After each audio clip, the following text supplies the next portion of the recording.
Hi everyone, आज हम लोग स्टार्ट करेंगे नॉन जेनेटिक आरएनए। पिछले क्लास में हम लोग आरएनए स्टार्ट किए थे, जिसमें हम लोग जेनेटिक आरएनए और नॉन जेनेटिक देखे थे। तो जेनेटिक वाला तो पता होता है कि जो कि उसका जेनेटिक मटेरियल होगा, लेकिन नॉन जेनेटिक में बहुत सारे टाइप थे जो कि हम लोग देख लिए थे। कौन कौन सा था? HnRNA, mRNA, tRNA, rRNA. तो हम लोग एक एक करके देखते हैं। ठीक है, कौन सा आरएनए आज हम देख रहे हैं? Non genetic. ठीक है, नॉन जेनेटिक। ठीक है, इसमें सबसे पहला टाइप है एचएनआरएनए। ठीक है, एचएनआरएनए।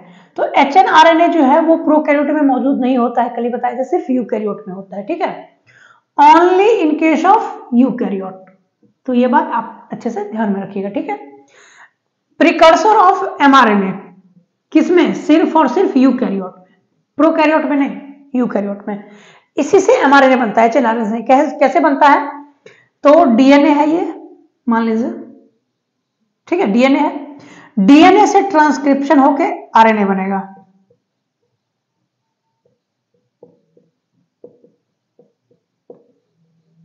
ठीक है, ट्रांसक्रिप्शन होके क्या बना? आरएनए। कौन सा आरएनए? एचएनआरएनए। एचएनआरएनए। ये हम यूकैरियोट की बात कर रहे हैं, प्रोकैरियोट की, सॉरी, हाँ, यूकैरियोट की बात कर रहे हैं, प्रोकैरियोट की नहीं। ठीक है, चलिए, ये एचएनआरएनए बन गया। अब एचएनआरएनए में चेंजेस होगा। ठीक है, चेंजेस होगा, ट्रांसक्रिप्शन हो गया, उसके बाद चेंजेस होगा, तो उसको बोलते हैं पोस्ट ट्रांसक्रिप्शनल चेंजेस। ठीक है, या इसी का प्रोसेसिंग होगा, ये भी बोल सकते हैं। तो ये बनेगा एमआरएनए। कौन सा आरएनए? एमआरएनए। ठीक है, एमआरएनए अब बना। लेकिन प्रोकैरियोट में डायरेक्ट एमआरएनए ही होता है, एचएनआरएनए नहीं बनता है। ठीक है, तो एमआरएनए बना। तो एचएनआरएनए में क्या क्या प्रोसेस होकर बनता है वो शॉर्ट में बता देते हैं। इसमें जो होता है, कुछ पार्ट एक्सॉन का, कुछ पार्ट इंट्रॉन का होता है। ठीक है, जैसे मान लीजिए ये एक्सॉन है, ये इंट्रॉन है, ये एक्सॉन है, ये इंट्रॉन है, ये एक्सॉन है। तो जितना इंट्रॉन का पार्ट है वो डिलीट हो जाएगा, एक्सॉन वाला साथ में जुड़ के यहां आ जाएगा। तो इसमें भी कंडीशन है, ये जुड़ेगा, ये नहीं जुड़ेगा, ये जुड़ेगा, ये नहीं जुड़ेगा। तो इससे टाइप बदल जाता है एमआरएनए का। आगे हम लोग पढ़ेंगे, जब ट्रांसक्रिप्शन देखेंगे पहले, फिर जब हम लोग इसका देखेंगे प्रोसेसिंग, तब अच्छे से हम लोग समझ पाएंगे।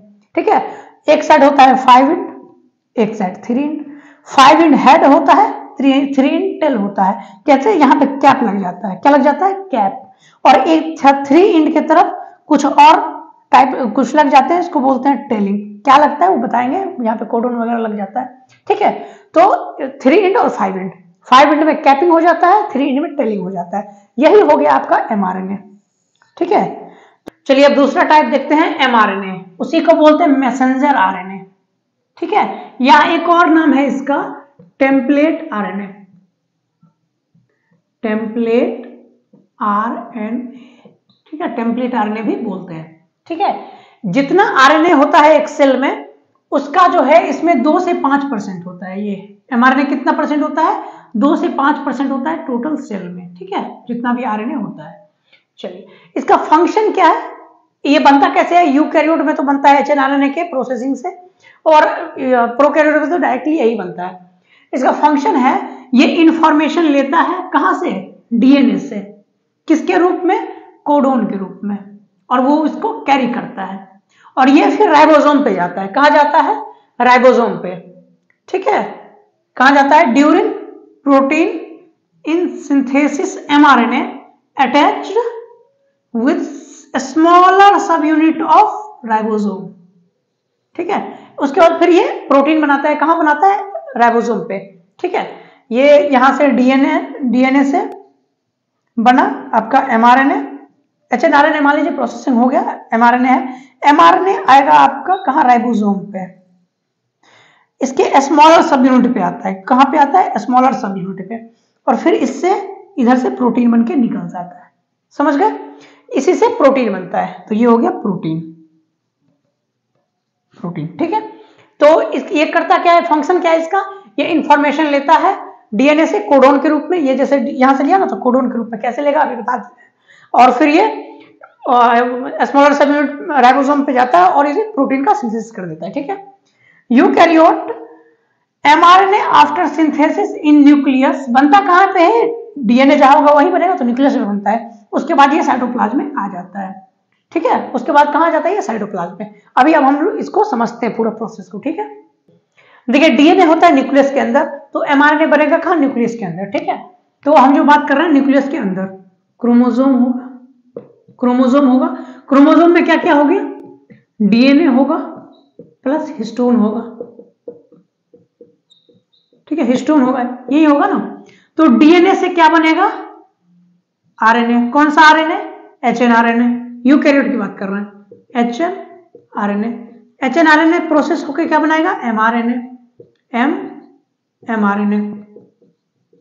कौन सा आरएनए, एमआरएनए। बात समझ में आ गया। एमआरएनए में क्या हो जाएगा, 5 एंड के तरफ कैपिंग हो जाएगा और 3 एंड के तरफ ये टेलिंग हो जाएगा। टेलिंग थोड़ा अलग दिखा देते हैं, ये 3 एंड के तरफ टेलिंग हो गया, ये हो गया कैपिंग, कैप, और ये हो गया टेल। बात समझ में आ गया, कैपिंग हो गया, टेलिंग हो गया, ये एचएनआरएनए बन गया, ठीक है। अब दो चांसेस हैं, या तो ये इमीडिएटली प्रोटीन बना देगा या तो कुछ दिन रेस्ट करेगा, यही तो पॉसिबिलिटी है ना। तो अगर ये इमीडिएटली बना देगा तो फिर ये मान लीजिए न्यूक्लियस है पूरा, ये न्यूक्लियस के अंदर है, तो ये हो गया न्यूक्लियोप्लाज्म, न्यूक्लियोप्लाज्म। बाहर क्या हो गया, साइटोप्लाज्म, ये हो गया साइटोप्लाज्म, साइटोप्लाज्म। बात समझ में आ गया। तो ये इमीडिएटली क्या हो जाएगा, इसी फॉर्म में न्यूक्लियोप्लाज्म से बाहर आ जाएगा, यहां पे फिर राइबोसोम आएगा, राइबोसोम पे लग के और ये प्रोटीन बना देगा, इधर प्रोटीन बना देगा। ये तो क्लियर हो गया। अगर ये रेस्ट नहीं करेगा तो दूसरा पॉसिबिलिटी बनता है कि रेस्ट करेगा। रेस्ट करेगा तो उससे पहले यहां पे क्या लग जाएगा, ये कैप लगा हुआ है और ये टेल लगा हुआ है, ठीक है, ये टेल लगा हुआ है। तो इस पे ये एक प्रोटीन का कोट आ जाएगा, क्या आ जाएगा, प्रोटीन का कोट। कौन सा कोट आ जाएगा, प्रोटीन का कोट, प्रोटीन कोट, ठीक है, प्रोटीन कोट लग जाएगा और फिर ये यहां से बाहर आ जाएगा, ये बाहर आ जाएगा। और फिर जब ये इसका ट्रांसलेशन होना होगा तब ये कोट हट जाएगा। बात समझ में आ गया, क्या कैसे कैसे होता है। तो ये ऐसे होता है, डीएनए से बना एचएनआरएनए, प्रोसेस होकर बना एमआरएनए। एमआरएनए अगर तुरंत ट्रांसलेशन हो जाएगा, कर देगा, मतलब तैयार रहेगा, तो ये न्यूक्लियोप्लाज्म से साइटोप्लाज्म में आएगा और इसका हो जाएगा। और अगर नहीं होगा तो फिर ये क्या करेगा, न्यूक्लियोप्लाज्म में ही प्रोटीन कोट लग जाएगा और फिर वो बाहर आ जाएगा, रेस्ट करेगा। फिर जब टाइम आएगा उसका तब फिर वो प्रोटीन का कोट हट जाएगा और फिर उसका ट्रांसलेशन हो जाएगा। बात समझ में आ गया। अब एक बात बताइए, देखिए ट्रांसक्रिप्शन जो होता है वो जब हम ट्रांसक्रिप्शन पढ़ेंगे तब देखेंगे।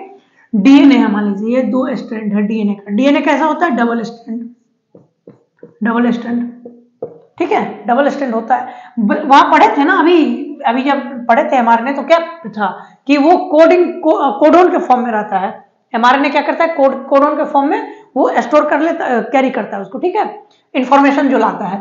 तो यहाँ ए होगा तो यहाँ क्या हो जाएगा, टी, यहाँ जी तो यहाँ C, double bond triple bond कर लीजिएगा अपना, A T C G T A T G C A T. मान लीजिए इतना, कितना, 1 2 3 4 5 6 7 8, एक लिख देते हैं, जी सी, ठीक है। तो ये बेस हो गया डीएनए का, समझ में आ रहा है। तो मान लीजिए ऊपर वाला हम बोल दिए कोडिंग स्ट्रैंड है, कोडिंग स्ट्रैंड, और ये हो गया टेम्पलेट स्ट्रैंड, टेम्पलेट स्ट्रैंड, ठीक है। नीचे वाला कोडिंग स्ट्रैंड, ऊपर वाला टेम्पलेट स्ट्रैंड। अगर इधर 5 एंड होगा तो इसका 3 एंड होगा, इसका 3 एंड होगा, इसका 5 एंड होगा, अपोजिट रहता है ना। चलिए अब हम बोलेंगे कि इसका आरएनए बनाइए आप लोग। तो आरएनए में क्या होता है, डीएनए से जो आरएनए बनता है तो थाइमिन की जगह एडेनिन, सॉरी थाइमिन की जगह यूरैसिल आ जाता है, ठीक है। जहां जहां थाइमिन होगा वहां क्या आ जाएगा, यूरैसिल। चलिए तो यहाँ है थाइमिन, तो थाइमिन की जगह पे क्या आ जाएगा, एडेनिन आ जाएगा ना। तो एडेनिन तो होता ही है, तो एडेनिन आ जाएगा, क्या आ जाएगा, एडेनिन। साइटोसिन है तो गुआनिन, साइटोसिन है तो गुआनिन, थाइमिन है तो एडेनिन, गुआनिन है तो साइटोसिन, एडेनिन है तो क्या आ जाएगा, यूरैसिल आ जाएगा, ठीक है, यूरैसिल आ जाएगा। थाइमिन है तो क्या आ जाएगा, थाइमिन है तो फिर से एडेनिन आ जाएगा। साइटोसिन है तो गुआनिन, थाइमिन है तो एडेनिन, साइटोसिन है तो गुआनिन। हमेशा जो आरएनए बनेगा वो टेम्पलेट स्ट्रैंड का बनेगा, कोडिंग का नहीं बनेगा। किसका बनेगा, टेम्पलेट का। लेकिन एक चीज सिमिलर बताएं आपको, होता है कोडिंग के जैसा ही, बस फर्क क्या है कि ये बना क्या है आरएनए, तो यूरेसिल आ जाएगा। देखिए ए है तो ए आ गया, जी है तो जी आ गया, ए है तो ए आ गया, सी है तो सी आ गया, टी है तो थायमिन की जगह यूरेसिल आ गया। ए जी जी ए जी जी, मतलब टेम्पलेट जो होता है वो कोडिंग के अपोजिट होगा। तो और टेम्पलेट का जब हम बनाएंगे वो आरएनए, तो इसी का अपोजिट बनेगा। अपोजिट बनेगा, फर्क इतना है कि आरएनए बना रहे हैं तो थायमिन की जगह यूरेसिल कर देंगे, बाकी तो सेम रहता है। बात समझ में आ गया। और एक काम करना है, इधर 3 इंड है तो इधर 5 इंड कर देना है, इधर 5 इंड है तो इधर 3 इंड कर देना है, मतलब सेम टू सेम टेम्पलेट के जैसा। बात समझ में आ गया। तो आपको ये क्वेश्चन दे देगा, पूछेगा कि इसका आरएनए क्या बनेगा, तो आरएनए हमेशा देखिएगा कि टेम्पलेट स्टैंड कौन सा है, टेम्पलेट स्टैंड कौन सा है उसी का बना दीजिएगा, और 5 इंड और 3 इंड भी अपोजिट कर दीजिएगा। बात समझ में आ गया। अब कोडोन के रूप में कैसे हैं देखते हैं, बताते हैं आपको। तो जब एनसीईआरटी पढ़ेंगे तो वहां देखेंगे कि अमाइनो एसिड 20 टाइप के होते हैं, अभी हम बता देंगे। 20 टाइप के अमाइनो एसिड होते हैं, अल्फा अमाइनो एसिड बोलते हैं। वही अमाइनो एसिड से ही प्रोटीन बनता है, बहुत सारा अमाइनो एसिड टूट जाता है तो उसी से प्रोटीन बनता है, ठीक है। तो अमाइनो एसिड को जो कोड करता है वो 3 बेस मिलकर एक अमाइनो एसिड को कोड करता है, ठीक है। जैसे मान लीजिए जी जी जी, ये करता है ग्लाइसिन को कोड। AUG ये करता है मेथियोनिन को कोड, ठीक है, कोड करता है। जैसे 3 बेस है ना, एडेनिन है, यूरेसिल है, गुआनिन है, तीनों मिलकर करेगा मेथियोनिन को कोड। गुआनिन है, गुआनिन है, गुआनिन है, तीनों एक साथ आएगा तो कोड किसको कोड करेगा, तब कोड करेगा ये ग्लाइसिन को। तो ऐसे ही कोड करता है, बहुत सारा अमीनो एसिड मिलकर चेन बनाता है। ये स्टार्ट कोडोन है, ठीक है, स्टार्ट भी यही करता है, ठीक है। तो मान लीजिए यहाँ तो उल्टा पुल्टा है, हम इसको सही कर लेते हैं, सेम टू सेम जैसा होता है, ये तो हम अंदाजा बनाए ना। जैसे मान लीजिए यहाँ है AUG G C यहाँ UAA और ये हो गया आपका 3 इंड, ऐसे होता है। तो कैसे करेगा, जैसे ये एक है यहाँ, तो ये स्टार्ट कोडोन है, तो स्टार्ट कोडोन जो है यहाँ पे लाएगा मेथियोनिन को, ठीक है। यहाँ भी जी है तो लाएगा, यहाँ भी सी है तो लाएगा। UAA ये है स्टॉप कोडोन, कौन सा है स्टॉप कोडोन, तो यहाँ पे आके रुक जाएगा, इतना दूर का प्रोटीन सिंथेसिस हो जाएगा। तो जब ट्रांसक्रिप्शन पढ़ेंगे तो बहुत डिटेल में पढ़ना है, मतलब स्टार्ट हो रहा होगा, फिर स्टॉप होगा, फिर स्टार्ट, मतलब कितना एक चेन दे देगा, बोलेगा इससे कितना प्रोटीन बनेगा, तो वो हम सिखा देंगे वहां पे। बस ऐसे समझिए, कोडोन के फॉर्म में होता है ना, तो ऐसे ही 3 बेस का एक कोडोन होता है, 3 बेस का एक कोडोन। तो ऐसे ही ये आरएनए लेके आया, अब ये जाएगा राइबोसोम पे, राइबोसोम पढ़ लेगा AUG तो बोलेगा ठीक है मेथियोनिन को लाओ, फिर जी तो फिर ग्लाइसिन को लाओ, ऐसे वो पर रीड करता है। राइबोसोम क्या करता है, mRNA को रीड करके और उसके जो लिखा रहता है, जो कोड रहता है, उस कोड का अमीनो एसिड ले आता है, अमीनो एसिड लेके फिर उसके साथ पेप्टाइड बॉन्ड बना देता है, प्रोटीन बन जाता है। बात समझ में आ गया इतना। तो ये ज्यादा टफ है नहीं, बहुत इजी है। और एक चीज आप लोग निश्चिंत रहिए कि हम आपका सिलेबस हमेशा खत्म करने का, भरोसा रखिए इस पे, ठीक है। वैसे भरोसा का बात आया तो बता दें कि भरोसा रखिए, लेकिन कुछ शक की भी गुंजाइश हमेशा रखिए, क्योंकि कभी कभी अपने दांत ही जीभ को काट लेते हैं, ठीक है। तो वैसे भरोसा रखिए, खत्म कर देंगे हम, ठीक ना। तो आज का लेक्चर यहीं तक रखते हैं, बाकी का पढ़ाई हम लोग अगले क्लास में करेंगे, ठीक है। तो आप लोग वीडियो को लाइक कर दीजिए, चैनल को सब्सक्राइब कर दीजिए, वीडियो को शेयर कर दीजिए, ठीक है। तब तक के लिए बाय बाय, टेक केयर।